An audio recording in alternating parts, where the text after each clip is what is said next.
जय हिंद सर लोग। मैं Umesh Kumar, ex curator 1 of 98 batch का।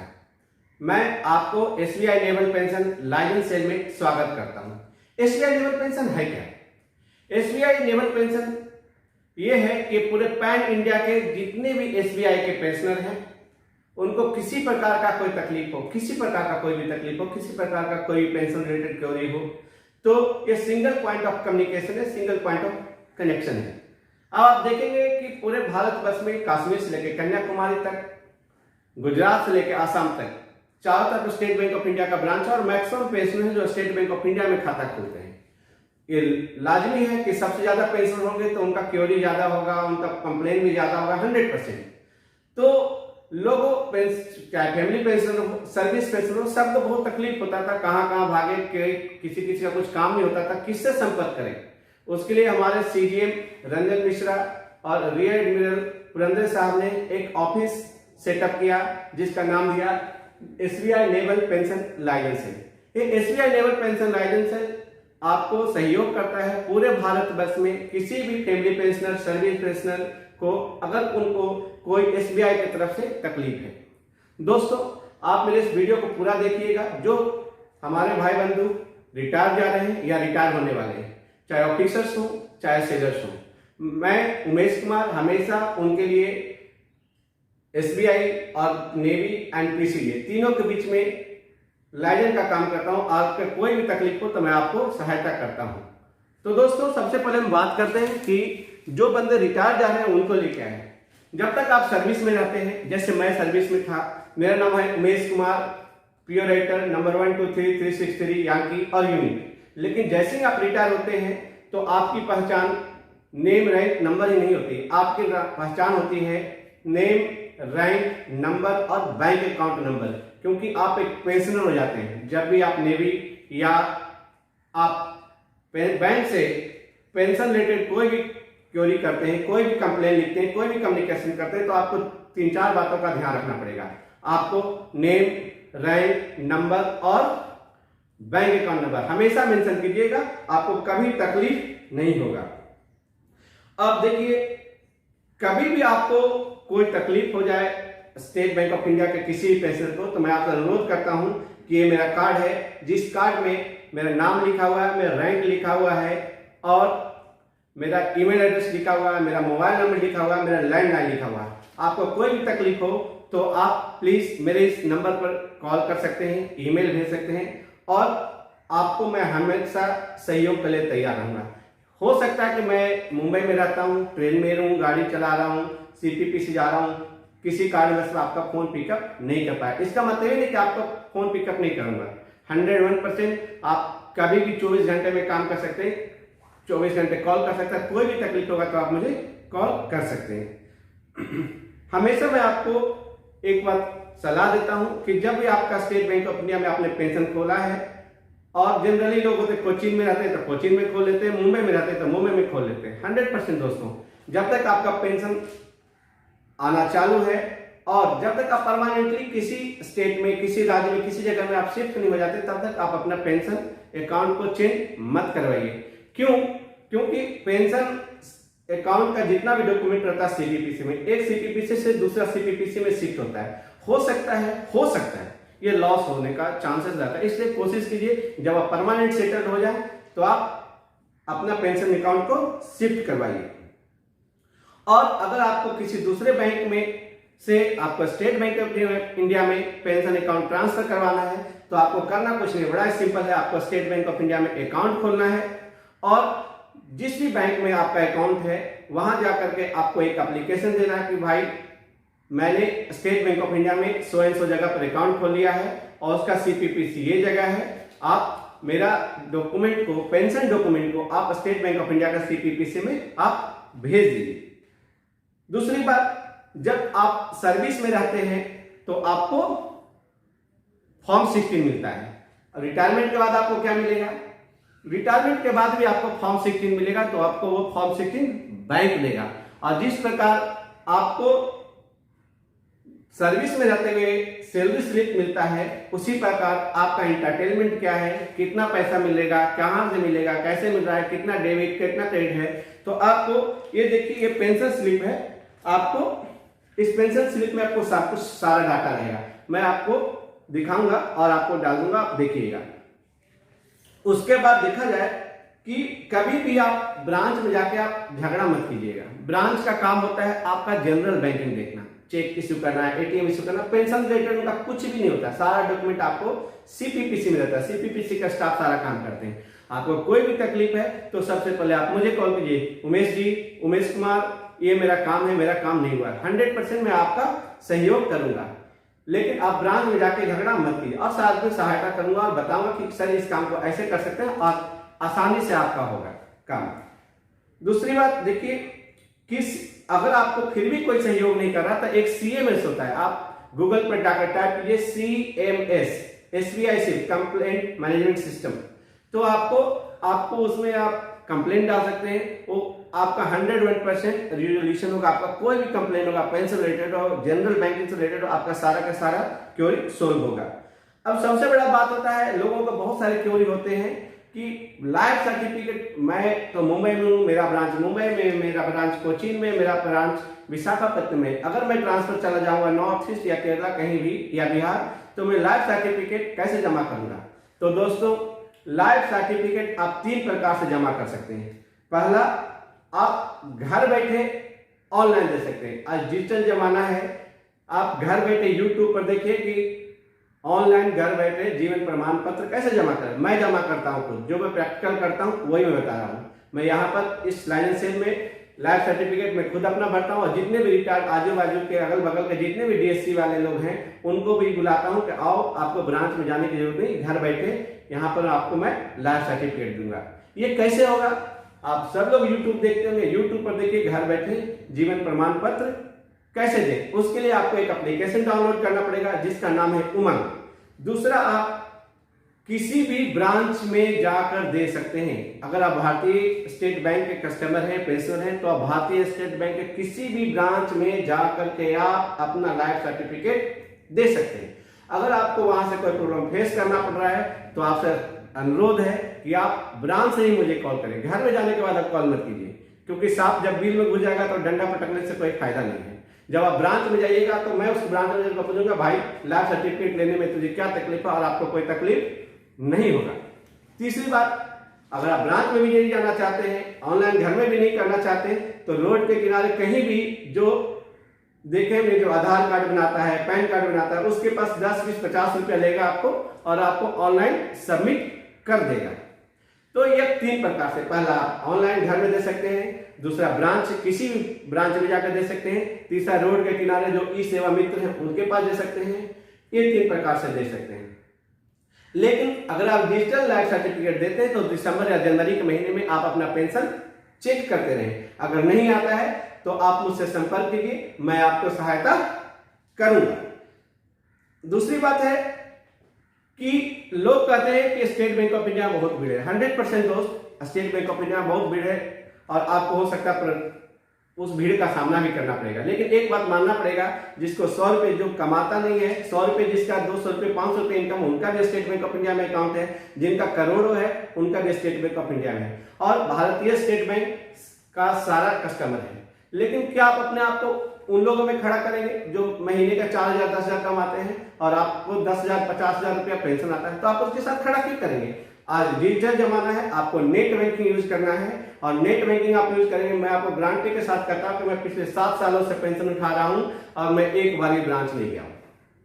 आपको इसके रिगार्डिंग कुछ भी बातें करनी हो तो मुझे बताइए, मैं आपको हेल्प करूंगा। नेट बैंकिंग कैसे करते हैं, इन सारी चीजों को आप यूट्यूब में देख सकते हैं। बहुत ही आसान तरीका है, बहुत ही ईजी है। एक बार आपने नेट बैंकिंग ले लिया, आपको कभी भी ब्रांच में जाने की जरूरत नहीं है, ये मैं बोलता हूं। और सबसे बड़ा चीज, भारत में पहला ऐसा बैंक है जिसने कार्डलेस पैसा आप निकाल सकते हैं, यानी YONO, you need only one. आप योनो डाउनलोड कीजिए। योनो में कितने सारे फायदे हैं आप देखिए। जब आप एटीएम में जाते हैं, एटीएम डालते हैं तो एटीएम क्लोन होने का डर रहता है, लेकिन आप योनो से यूज कीजिएगा, योनो से पैसा निकालिएगा। आप यूट्यूब पर आप देख सकते हैं, कोई भी दिक्कत हो मुझे कॉल कर सकते हैं। आप योनो यूज कीजिए और एटीएम से पैसा निकालिए। आपका पैसा कभी भी फ्रॉड से पैसा नहीं निकाला जाएगा, ये मैं बोलता हूं। इतना अच्छा एप्लीकेशन है भारतीय स्टेट बैंक का जो किसी बैंक ने यूज नहीं किया, और आप यूज करना सीखिए। क्यों? अगर आप ये सब डिजिटल बैंकिंग में नहीं जाइएगा, इंटरनेट बैंकिंग यूज नहीं कीजिएगा, योनो यूज नहीं कीजिएगा, तो आपको उसी बैंक में ले जाके खड़ा पड़ना पड़ेगा जहां पर 10,000, 20,000, 50,000 रुपए जो महीने कमाते हैं, आपको साथ वही खड़ा रहना पड़ेगा। क्या फायदा है? आपको काम वही होना नेट बैंकिंग में जो आपको घर में होना है, जो ब्रांच में होना है। तो सबसे बड़ा बात है। और योनो की बात कर दिया मैंने, उसके बाद मैं बात करता हूं साइबर क्राइम की। दोस्तों, दुनिया में फ्री में कुछ नहीं मिला। कल ही मुझे व्हाट्सएप पर किसी ने भेजा कि आपको 25 लाख रुपए का लॉटरी लगा है और भारतीय स्टेट बैंक इस आदमी को फोन करेगा। ऐसे मुझे भी आता है, आपको भी आएगा।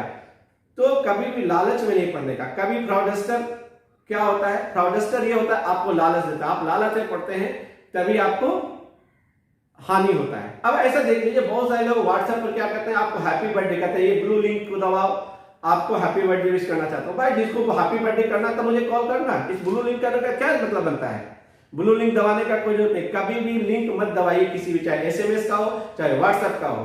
और तो और कभी भी आपको कॉल आएगा अगर मोबाइल पर कि भाई मैं एयरटेल कंपनी से बोल रहा हूं, आपका नेटवर्क वीक है, 1 2 3 दबाइए वगैरह वगैरह, ये सब कुछ मत कीजिए। एक बात दिमाग में रखिए, आप हमसे सीनियर हैं तो एक बात याद रखिए कि कुआं प्यासे के पास नहीं जाता, प्यासा ही कुएं के पास जाता है। एयरटेल कंपनी बड़ी कंपनी है, जियो बड़ी कंपनी है, स्टेट बैंक ऑफ इंडिया का आपको जाना पड़ता है। ये सब आपको कभी भी सेंसिटिव इश्यू नहीं करते, सेंसिटिव चीज नहीं मानते, तो आप कैसे सोच रहे थे? तो कभी भी ये मत सोचिए कि आप इस लिंक को दबाएंगे तो करीना कपूर दिखाई देगी।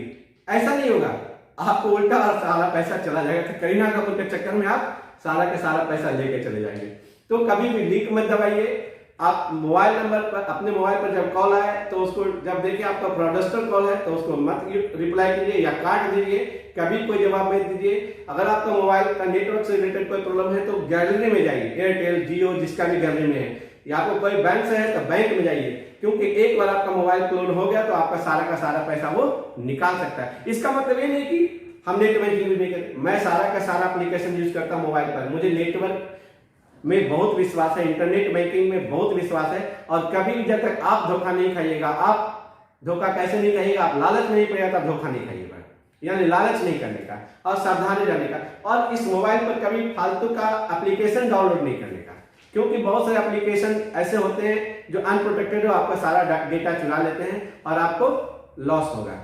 तो कभी भी एप्लीकेशन डाउनलोड नहीं करने का, लिंक नहीं दबाने का, ये सब साइबर क्राइम के बारे में आपको आरबीआई टाइम टू टाइम बताते रहता है, लेकिन फिर भी लोग लालच में पड़ते हैं, तो ऐसा काम नहीं करने का।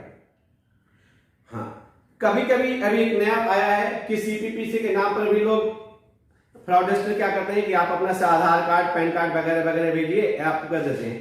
कभी भी आपको सीपीपीसी से या कोई भी गवर्नमेंट ऑर्गेनाइजेशन से आपको कॉरेस्पॉन्डेंस करना है तो आपको सिर्फ और सिर्फ भारतीय पोस्टल डिपार्टमेंट यानी पोस्ट डिपार्टमेंट से ही आपको लेटर मिलना। आजकल वो भी बहुत एफिशिएंट होगा बैंक की तरह, आपको ट्रैकिंग आईडी मिलता है, सीपीपीसी में कब लेटर पहुंचा, आपको सब कुछ ऑनलाइन दिखाई देता। तो मैं प्राइवेट के पास क्यों जाऊं, प्राइवेट क्लियर को क्यों भेजूं, क्योंकि कोर्ट में वो मान्य नहीं है। हो सकता है फ्रॉडस्टर के पास है और कोई भी पोस्टमैन ऐसा काम नहीं करेगा कि उसकी सरकारी नौकरी चली जाएगी।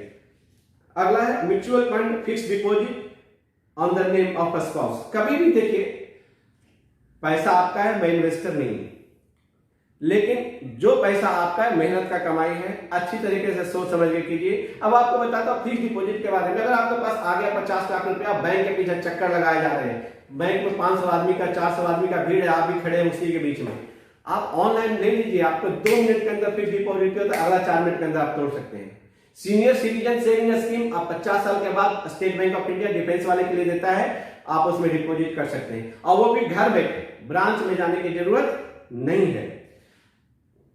उसके बाद भारतीय स्टेट बैंक आपको इंश्योरेंस देती है, उसके बारे में आप देखिएगा। अब इंश्योरेंस की बात ऐसे आती है, मैं इसलिए इसके बारे में बात करना चाहता हूं कि देखिए, जब हम 15 साल में नौकरी छोड़ते हैं, मैं 15 साल में नौकरी छोड़ा, अभी बताते हैं कि हमें तो पेंशन मिलेगा 20,000 रुपया के या 30,000 रुपया जो भी हो।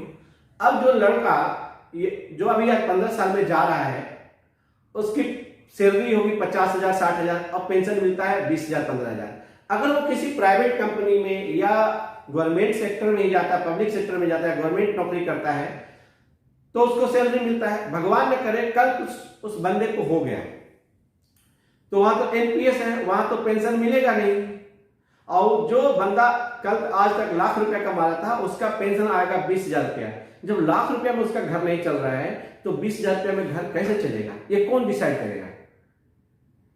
आपके न रहने के बाद आपके फैमिली को हाथ कौन पकड़ेगा? तो बहुत सारे इंश्योरेंस कंपनी आएगी जो आपको बोलेगी ये ले लो, वो ले लो, वो ले लो। मैं तो कहता हूं कभी रिफंडेबल, मेरा पर्सनल ओपिनियन है कि रिफंडेबल वाला इंश्योरेंस मत लीजिए। आप तो कम से कम एक टर्म इंश्योरेंस पक्का ले लीजिए। आज 1 करोड़ टर्म इंश्योरेंस का लगभग आपके एज के अनुसार 15,000 से 20,000 रुपया तक आता है। आप 4-5 कंपनियों को बुलाइए, स्टेट बैंक ऑफ इंडिया के इंश्योरेंस कंपनी को बुलाइए, बोलिए भाई टर्म इंश्योरेंस मुझे 1 करोड़ का लेना है। 1 करोड़ रुपया कोई बड़ी बात नहीं होती है दोस्तों। 1 करोड़ रुपया आपके फैमिली को अगर आपको मिलेगा तो ये मत सोचिए कि आपका फैमिली हवाई जहाज में उड़ेगा, बिल्डिंग बन जाएगा। सॉरी, 1 करोड़ रुपया में आपके बच्चे का पढ़ाई लिखाई ये हो सकता है कि आपका बच्चा पढ़ सकता है अच्छा से और आपका घर ठीक से चल सकता है ताकि आपका बच्चा जवान हो जाए और आपके फैमिली को कोई तकलीफ ना हो। तो मैं आपसे ये अनुरोध करूंगा, एक टर्म इंश्योरेंस 1 करोड़ का पक्का ले लीजिएगा। मैंने भी लिया है। अब दूसरी बात इंश्योरेंस में बात करते हैं कि भारतीय स्टेट बैंक में 2 चीज जो पेंशन होल्डर हैं उनके पास देखिएगा जो 60 साल से कम है शायद, उसमें देखिएगा एक होता है 20 लाख रुपए का इंश्योरेंस, एक्सीडेंटल इंश्योरेंस सिर्फ 1,000 रुपये मिलता है। अगर आपका एक्सीडेंट से डेथ होता है तो आपको अगर एक साल में एक बार 1,000 रुपये देते हैं तो आपको भारतीय स्टेट बैंक 20 लाख रुपया देगी। ये पक्का लीजिएगा, मैंने भी लिया है। उसको पीआई पर्सनल एक्सीडेंटल इंश्योरेंस बोलते हैं। और प्रधानमंत्री वाला 12 रुपया में 2 लाख एक्सीडेंटल डेथ, 320 रुपया में 2 लाख रुपया नेचुरल डेथ, जीवन ज्योति योजना। तो 4 इंश्योरेंस पक्का लीजिए मेरी तरफ से। पहला टर्म इंश्योरेंस 1 करोड़ का ले लीजिए, दूसरा 20 लाख रुपए का इंश्योरेंस 1,000 रुपया में, तीसरा 332 रुपया में 2 लाख रुपया का नेचुरल डेथ और 2 लाख रुपया का एक्सीडेंटल डेथ, यानी 1,332 रुपए का इंश्योरेंस सालाना तो पक्का लीजिए, इसमें कोई शक नहीं रखे। ये मेरा 100% आपको रिक्वेस्ट करता हूं कि 1,332 रुपए का इंश्योरेंस आप पक्का डिपोजिट। टर्म इंश्योरेंस तो दोस्त आपको लेना चाहिए, ये मेरा जो मैं कर रहा हूं वही मैं बता रहा हूं। दूसरी बात, स्टेट बैंक ऑफ इंडिया आपको कार्ड भी देती है, क्रेडिट कार्ड, तो आप उसका बेनिफिट उठा सकते हैं सारे बैंकों से अलग। और सबसे बड़ा चीज है कि जो मेन इंपॉर्टेंट बात है कि क्या होता है, आप अगर नहीं रहते हैं तो फैमिली परेशान हो जाती है। एक तो आदमी का लॉस हो गया, उसका जो घर का कमाने वाला वो बंदा चला गया, लेडीज क्या करेगी? यहां पर बैठा रहता हो तो बहुत सारे प्रॉब्लम फेस करना पड़ता है। कहते हैं सर ऐसे हो गया वैसे हो गया, डॉक्यूमेंट पता नहीं। 100% जो भी आप रिटायरमेंट जाते हैं जो भी डॉक्यूमेंट होता है उसको आप नेवी का एक सूटकेस मिला है उसके अंदर सारा रिटायरमेंट का डॉक्यूमेंट रखिए, ताकि आपके ना रहने के बाद वो डॉक्यूमेंट वो बैग खोला जाए, वो सूटकेस खोला जाए, आपके सारे डॉक्यूमेंट निकले और आपका फैमिली को बहुत ही आसान तरीके से आपको कोई सहायता कर पाए। और इसके साथ मैं ये कहना चाहूंगा कि एक डायरी लीजिए, 150 रुपए की बढ़िया वाली डायरी एकदम जो आपको वसीयत लिखते हैं, उसमें लिखिए आपका सेविंग अकाउंट कितने हैं, आपका इंश्योरेंस कहां कहां है, इंश्योरेंस का पैसा कहां से मिलेगा, कैसे मिलेगा, पूरा डिटेल लिखिए लेमन लैंग्वेज में। क्योंकि आपके फैमिली को सहायता कौन करेगा? आपका फैमिली की सहायता वो खुद करेगी। जो वेल रिसर्च होंगे उसको रास्ता दिखाएंगे। जो वेल रिसर्च होंगे रास्ता तब दिखाएंगे जब उनको मालूम होगा कि भाई इस बंदे को इतना ड्यू है, इतना म्यूचुअल फंड में पैसा है, इतना शेयर मार्केट में पैसा है, इतना फिक्स डिपॉजिट है, इतना प्रॉपर्टी है, ये प्रॉपर्टी का पेपर कहाँ है, ये प्रॉपर्टी में और लोन है, इस प्रॉपर्टी पर इंश्योरेंस है क्या, ये सारे चीज आप एक डायरी में लिखिए। पहला एक बैंक अकाउंट्स, दूसरा शेयर्स का या म्यूचुअल फंड का, तीसरा फिक्स प्रॉपर्टी, चौथा लोन्स का, और सारे पेपर्स कहाँ कहाँ, एक डायरी लीजिए उसमें लिखिए और उस डायरी को भी रिटायरमेंट डॉक्यूमेंट के साथ रख दीजिए। दोस्त 100% आपके फैमिली को आपके ना रहने के बाद भी कोई तकलीफ नहीं होगा, ये मैं आपसे अनुरोध करता हूं। ये मैक्सिमम लोग नहीं करते, मैक्सिमम लोग ऐसा काम नहीं करते। जिसके काम के फैमिली को कितनी तकलीफ होता है वो सोचिए। तो मैं आपसे अनुरोध करूंगा, फिर मैं समाप्त करता हूं। और काफी बहुत सारे डीएसपी के फायदे होते हैं, डीएसपी के फायदे मैं बताना चाहूंगा तो ऐसे आपको मिल जाएगा यूट्यूब पर, आपको व्हाट्सएप पर बहुत सारे ज्ञान मिल रहे होंगे कि डीएसपी के क्या क्या फायदे होते हैं। इसके बारे में डिटेल में नहीं जाऊंगा, लेकिन इसके सर बहुत सारे फायदे होते हैं। अगर आपको कोई शक होगा, कोई क्वेरी होगा तो आप मुझे कॉल कर सकते हैं। तो मैं समाप्त करता हूं कि सबसे पहला, आप जब भी नेवी, बैंक या पीसीडीएस से कम्युनिकेशन करें, लेटर लिखें तो नेम, रैंक, नंबर और बैंक अकाउंट नंबर पक्का लिखें। आज जमाना मोबाइल का है, मोबाइल नंबर लिखिए और ईमेल भी डालिए। दूसरा बात, नेट बैंकिंग यूज कीजिए और कभी भी आपको ब्रांच में जाकर खड़ा होना नहीं पड़ेगा। स्टेट बैंक ऑफ इंडिया आपको पेंशन स्लिप देती है, हर एक महीना आपको पेंशन स्लिप आपके ईमेल एड्रेस पर आता है। अगर नहीं मिलता है तो आप मुझसे संपर्क कर सकते हैं, मैं आपको इसमें सहायता करूंगा। और अपने अकाउंट को डीएसपी अकाउंट में कन्वर्ट कीजिए, क्योंकि डीएसपी अकाउंट के बहुत सारे फायदे हैं जो आपको यूट्यूब पर जैसे मैं बताया आपको मिलेगा। उसके बाद कभी भी स्टाफ से झगड़ा ना करें, क्योंकि आपको जो भी क्वेरीज है, अगर आपका स्टाफ सहयोग नहीं करेगा तो मैनेजर से बात कीजिए, मैनेजर नहीं कर तो सीएमएस कंप्लेंट मैनेजमेंट सिस्टम में आप डाल दीजिए। फिर अगर आप पेंशन रिलेटेड कोई प्रॉब्लम है मुझे कॉल कर लीजिए। लाइफ सर्टिफिकेट 3 बार दे सकते हैं। इंटरनेट बैंकिंग से आप फॉर्म 16 ले सकते हैं। योनो यूज करेंगे, आपको कभी फ्रॉड नहीं होगा। चौथा, साइबर क्राइम के बारे में कभी भी लालच में मत पड़िए। दुनिया में कोई फ्री में नहीं आता है, यह लालच किसी प्रकार का होता है, सुंदरता, पैसा कोई भी हो, कभी लिंक मत दबाइए। और सीपीपीसी को जो भी कॉरेस्पॉन्डेंस कीजिए पोस्टल डिपार्टमेंट से कीजिए। और जिस मोबाइल पर आपको एसएमएस आता है जो आपका बैंक से रजिस्टर्ड है, उसमें फालतू का एप्लीकेशन डाउनलोड मत कीजिए। म्यूचुअल फंड, फिक्स डिपॉजिट अच्छे एडवाइजर से लीजिए कि कहां डिपॉजिट करना है। आपको अगर सीनियर सिटीजन सेविंग स्कीम में डालना है तो घर बैठे आप कर सकते हैं, उसके लिए ब्रांच में जाने की जरूरत नहीं है। और एसबीआई लाइफ इंश्योरेंस या टर्म इंश्योरेंस पक्का लीजिए। क्यों? आपके ना रहने के बाद वो बहुत बड़ी, आपको लगेगा बहुत बड़ी चीज है दोस्त, मतलब बहुत बड़ी चीज है। आपसे पर्सनल रिक्वेस्ट है, टर्म इंश्योरेंस पक्का लीजिए। जो 15 साल का, जिनकी एज 30 से 35 साल में नौकरी छोड़ के जा रहा है। और कब तक लें, हाँ एक बड़ी बात है, उनको कब तक लेना? जब तक देखिए आपका बेटा 25 साल तक ना हो जाए, जब तक आपकी जिम्मेवारी बनती है। आप ना रहने के बाद कौन देखेगा उसका बाप का? कौन बाप निभाएगा, जिम्मेवारी कौन उठाएगा? तो बेटे, अगर आपका बेटा 5 साल का है तो 20 साल का इंश्योरेंस लीजिए। अगर आपका बेटा 10 साल का है तो 15 साल का इंश्योरेंस लीजिए, ताकि आपका बेटा का 25 साल तक होते होते भगवान न करे कल कुछ हो गया तो आपका बच्चे का, आपके फैमिली को देखभाल हो सके। ये नहीं कि आपका बेटा 15 साल का है 25 साल का नहीं लीजिए, क्या फायदा है? बेटा 25 साल का हो गया, पढ़ लिख लिया, आपको सहायता करेगा, आपका पैसे का उसको जरूरत नहीं पड़ती है। तो टर्म इंश्योरेंस याद रखिए, आपका बेटा अगर 5 साल का है और अभी आप नौकरी छोड़ के जा रहे हैं तो 20 साल का लीजिए। क्यों? आपका बेटा 25 साल का होगा, आपके ना रहने के बाद उसकी पढ़ाई ना रुकेगी। समझ में आया इस बात को? और अगर हाँ आप होम लोन लेते हैं, तो दोस्त प्रॉपर्टी को इंश्योरेंस पक्का करवा लीजिए। क्योंकि अगर कल कुछ होता है, देखिए जो आप लोन लेते हैं, आज 1 करोड़ रुपया लोन लिए तो 1 करोड़ रुपया के अगेंस्ट में आप एक टर्म इंश्योरेंस पक्का लेकर रखिए। अगर कुछ लॉस हो गया तो आप इंश्योरेंस वाला पे करेगा।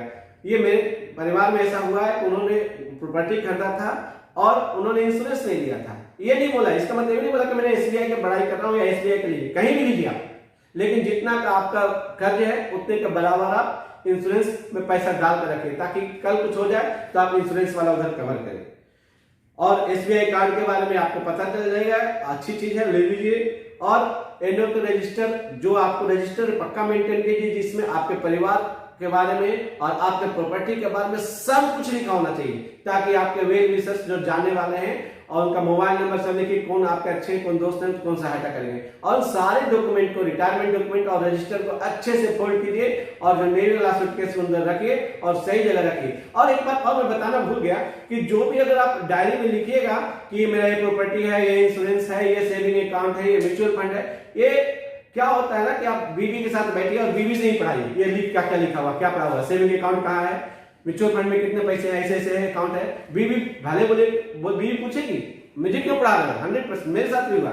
अब दोस्त, अगर बीवी कितने, हमारी बीवी तो रोना भी लगी कि मैं क्यों पढ़ूं, तुम्हारे ना रहने के बाद मैं मर जाऊंगा, ऐसा सब ये इमोशनल बातें होती है। लेकिन प्रैक्टिकल बात, अगर घरवाले के साथ बैठिए, उस डायरी में घरवाली को पढ़ाइए कि डायरी मेरे ना रहने के बाद आपको ये डायरी काम देगा मेरे। तो घरवाले के साथ बैठिए, चाय पीजिए, घरवाली से ही पढ़ाइए, ताकि उनको याद में रहे कि मेरा पति ने एक डायरी छोड़ा था और उस डायरी में सब कुछ लिखा हुआ है। और डायरी को अपडेट करते रहिए, इसका मतलब कि उसमें लहसुन, प्याज, टमाटर, धनिया पत्ती नहीं, ये बहुत ही इंपॉर्टेंट डॉक्यूमेंट है, वसीयतनामा जैसा है। तो इसको अपडेट करते रहिए कि आपका म्यूचुअल फंड, फिक्स डिपॉजिट वगैरह वगैरह है, और उसको अच्छा से मेंटेन करके उसको रखिए और घर वाले को बताइए। जय हिंद दोस्तों। अगर इसी प्रकार आपको और भी वीडियो मैं आपको पेंशन रिलेटेड कोई क्यों होगा तो आप कमेंट्स कीजिएगा, इसमें कुछ कमियां रहेगी तो भी कमेंट्स कीजिएगा। और आपको कोई भी तकलीफ होगा किसी प्रकार तो मेरे ये कार्ड्स है जिसमें name, rank, number, email address, mobile number सब कुछ लिखा हुआ है। आपको कभी भी किसी भी फैमिली पेंशनर को स्पेशली मैं बहुत ध्यान देता हूं अपनी माताओं और बहनों को, क्योंकि मेरे परिवार के हिस्से है। ये मेरा काम नहीं है दोस्तों, मैं नौकरी नहीं करता यहाँ पर, मैं यहाँ पर करता हूँ अपने भाइयों का सेवा, चाहे कोई भी हो, चाहे ऑफिसर्स हो, चाहे हमारे सेल्स भाई हो, कोई हो, हमारे लिए कोई फर्क नहीं पड़ता। हमारे लिए सारे पेशेंट उनकी फैमिली हमारी फैमिली की तरह है। तो आपसे अनुरोध करता हूं कि इतने सारी चीजों को आप देखिएगा और अपना ध्यान रखिएगा। जय हिंद, जय भारत, थैंक यू।